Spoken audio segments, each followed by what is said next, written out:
Oui, attends, je crois que j'en tiens une bonne là. Alors, écoute-moi ça. D'après Libération, les députés macronistes, ils ont voulu monter un groupe anti-RN à l'Assemblée.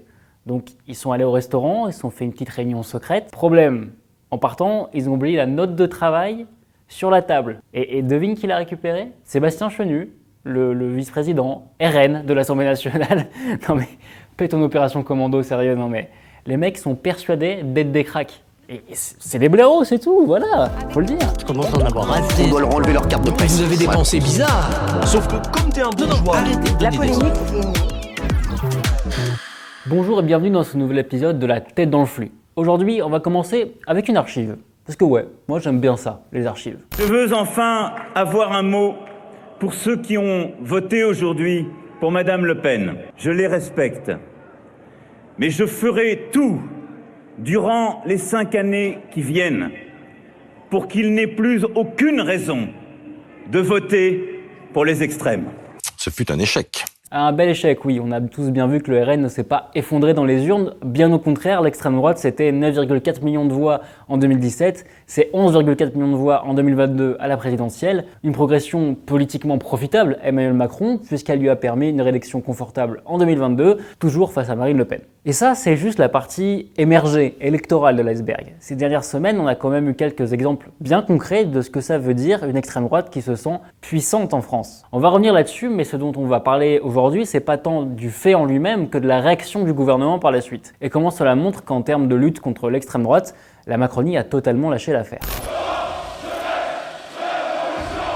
Le 6 mai, en plein Paris, ont donc défilé plusieurs centaines de manifestants néo-nazis, un cortège annuel organisé en hommage à un de leurs militants décédé en 1994. Lors de cet événement finalement très peu couvert, les quelques journalistes présents, pour Mediapart par exemple, sont menacés et empêchés de faire leur travail. À gauche, c'est la polémique, le tollé. Qu'est-ce qu'ils faisaient dans les rues de Paris ?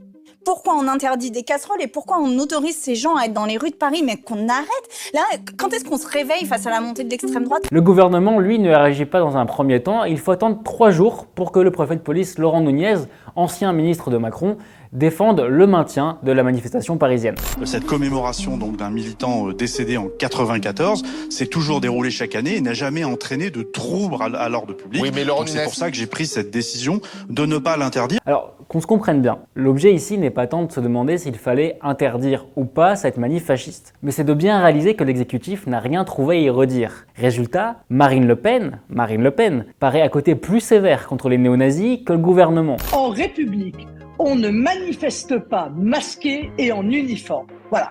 Et je considère que ces provocations ne peuvent pas être tolérées. Alors qu'elle avait deux de ses potes dans le défilé, Alex Lousteau et Olivier Duguet, c'est quand même un tout petit peu abusé. Dans le cortège de samedi, figuraient des proches de Marine Le Pen, notamment son ami Axel Lousteau, qui était aussi un de ses anciens trésoriers. Autre contraste saisissant, le traitement des casserolades. Ces comités d'accueil intersyndicaux, certes un peu bruyants mais bon enfant, sont interdits quasiment à chaque déplacement ministériel. Et regardez avec quelle gravité sont qualifiées les casseroles. Clairement, le bruit des casseroles, c'est la colère qu'on fait bouillir et c'est la démocratie qui s'évapore. Quand on veut vous couvrir pour vous empêcher de parler, quand on veut vous priver de dialogue, de discussion et d'échange et de débat, quand on veut empêcher son contradicteur de s'exprimer, quand on veut empêcher des ministres de se déplacer sur le territoire de la République, quand on fait usage de menaces contre des élus de la République, voire qu'on a recours à la violence, c'est pas de la démocratie qu'on défend. À écouter Olivier Véran, porte-parole du gouvernement, les casserolades, c'est-à-dire concrètement ça, voilà, des petits vieux qui tapent sur les casseroles, et bah c'est quasiment la dictature quoi. À côté, les fascistes, les vrais, ah bah ça va, ils embêtent personne, regardez ces cortèges bien alignés, là c'est tout propre. Sauf que l'extrême droite ne fait pas qu'agiter des croix celtiques, elle agit aussi. La façade de sa maison noircie par les flammes, et devant, 2 voitures appartenant à sa famille calcinée, garées sur un tas de cendres. Le 10 mai, le maire d'hiver droite de Saint-Brévin, en Loire-Atlantique, a démissionné suite à l'incendie criminel qui a menacé sa vie et celle de sa famille. Son tort, avoir soutenu le déplacement d'un centre d'accueil de migrants près d'une école. L'extrême droite a fait de cette commune un front symbolique et a harcelé pendant des mois l'élu, jusqu'à cette tentative d'intimidation qui aurait pu virer au meurtre. C'est une attaque d'extrême droite contre un élu. Voilà, c'est pas difficile à dire en fait. Extrême droite. Bah pour les macronistes, c'est pas aussi simple. Écoutez, ça montre qu'il y a une montée de l'extrémisme dans notre pays et évidemment il faut qu'on soit très très vigilant sur ce sujet. La question de la protection de nos élus, c'est la question aussi de l'habitude qui a été prise à cette forme de violence, ces insultes, ces menaces que malheureusement la quasi-totalité des élus de la République reçoivent. La Macronie fait preuve de beaucoup de pudeur, pour ne pas dire extrême droite, au risque de nier la spécificité de ce courant politique, historiquement lié à la notion de coup de force et de violence. Le tout en se dédouanant de toute responsabilité alors que l'État a laissé tomber ce maire, notamment en lui refusant la protection policière. Cela fait des mois que nous alertons sur les manifestations d'extrême droite contre les centres d'accueil pour les demandeurs d'asile et malheureusement l'État n'a pas été au rendez-vous démocratique républicain. Aujourd'hui, la situation est un échec grave pour la République. La réaction de la majorité est donc bien timide face à un élu menacé de mort. Surtout si on se prête à nouveau au jeu de la comparaison. Voilà, en contraste, le tombereau médiatique que rencontre Jean-Luc Mélenchon parce qu'il a dit le 1er mai « À bas la mauvaise République ». À bas la mauvaise République. Moi, quand j'entends un leader de premier plan haranguer ses militants en mettant dans la même phrase « à bas » et puis « la République », ça me met particulièrement mal à l'aise. Monsieur Mélenchon, qui lui appelle quasiment à la sédition. Chacun le sait bien, pour Jean-Luc Mélenchon, la seule bonne République, c'est lui. Moi, je ne partage pas du tout ce que dit Mélenchon quand il parle de mauvaise République. Bon, déjà, tout le monde avait bien compris que c'était un slogan contre la 5ème République et pas un appel à la sédition.